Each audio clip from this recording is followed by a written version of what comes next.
नमस्कार। सभी छात्र छात्राओं को शिक्षक दिवस की हार्दिक शुभकामनाएं।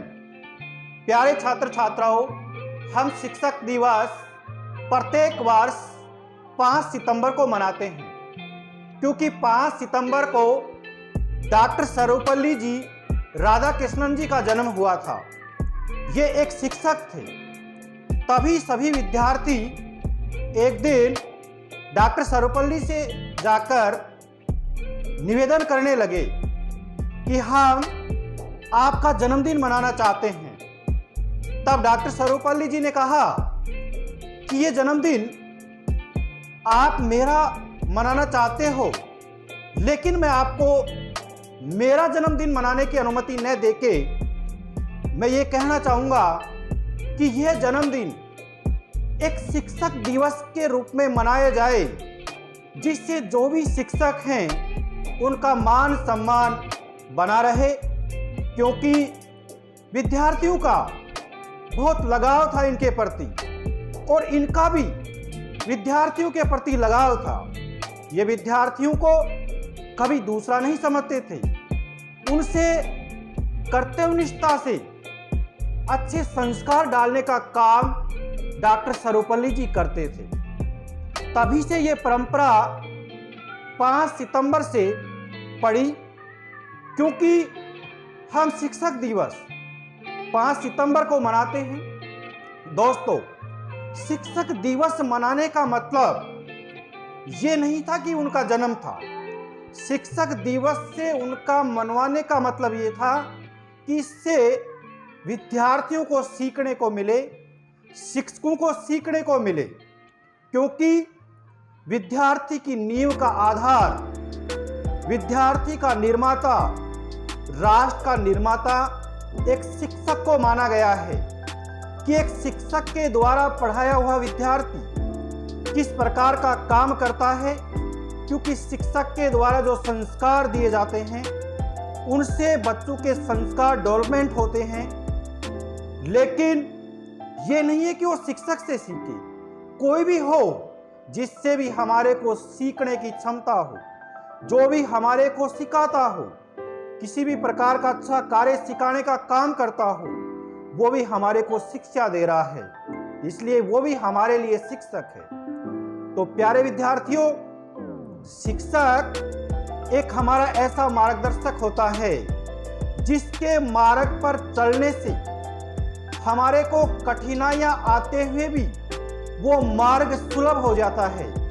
आसानी से हम ऊंचाइयों को छू लेते हैं एक शिक्षक के मार्गदर्शन से, और वही शिक्षक हमारे को अच्छे संस्कार देगा तो हम निश्चित जो आगामी पीढ़ियां होंगी उन पीढ़ियों में भी हम अच्छे संस्कारों का प्रचार प्रसार करने का काम करेंगे।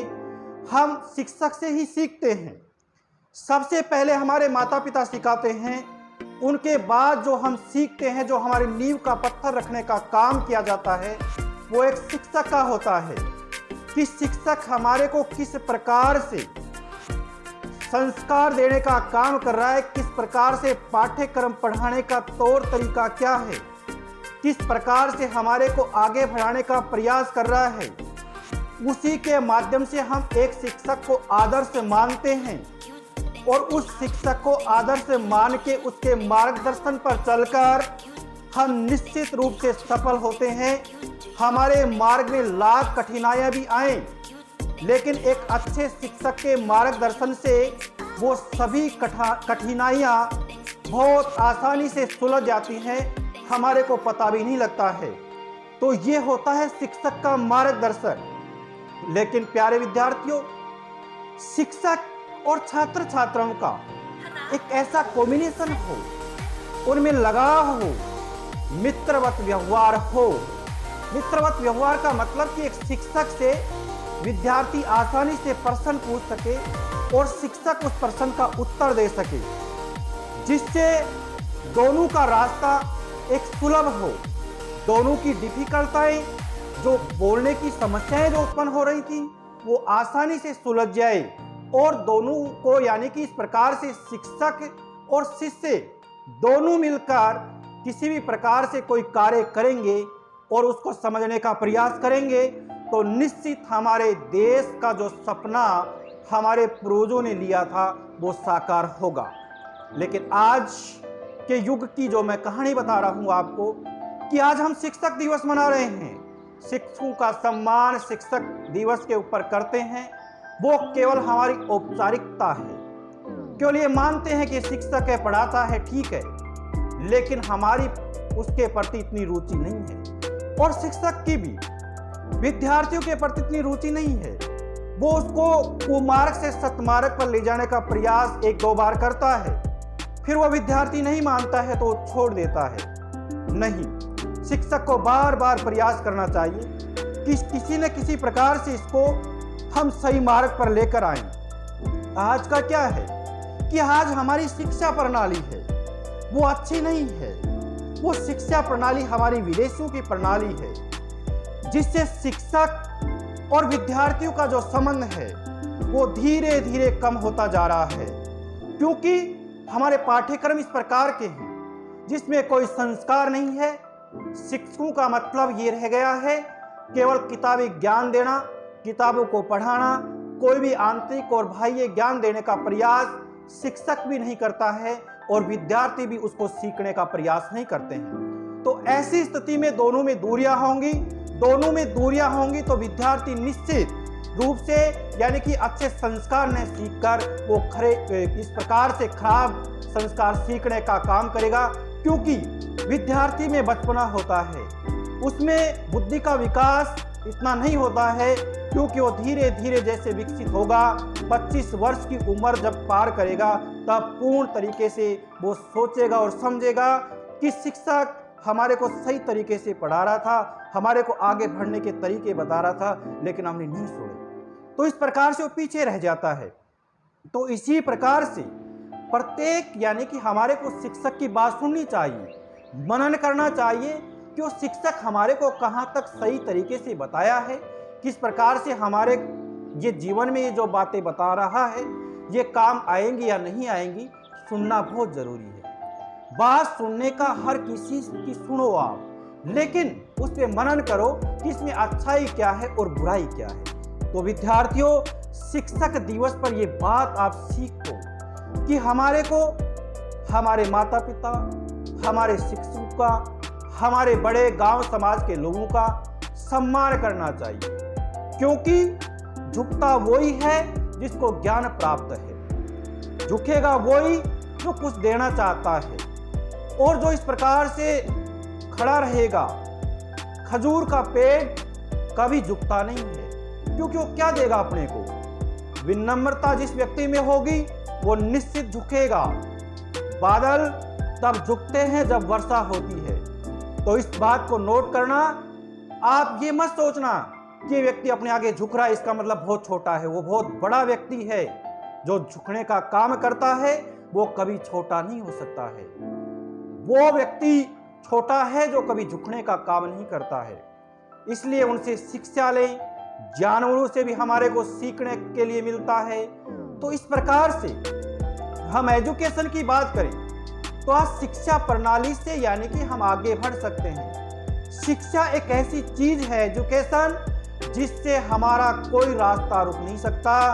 पैसे के अभाव में भी हम शिक्षा ग्रहण कर सकते हैं, शिक्षा से पैसे प्राप्त कर सकते हैं, क्योंकि ज्ञान होना अति आवश्यक है और ज्ञान के साथ में अनुभव हो कि किस प्रकार का जिस कार्य क्षेत्र में काम करे उसका अनुभव हमारे को होना बहुत जरूरी है। इसलिए प्यारे विद्यार्थियों, ये शिक्षक दिवस के ऊपर इस बात को नोट करना, आप शिक्षक पढ़ा रहा है, अच्छे तरीके से ध्यान देवें, उनकी बातों पर मनन करें।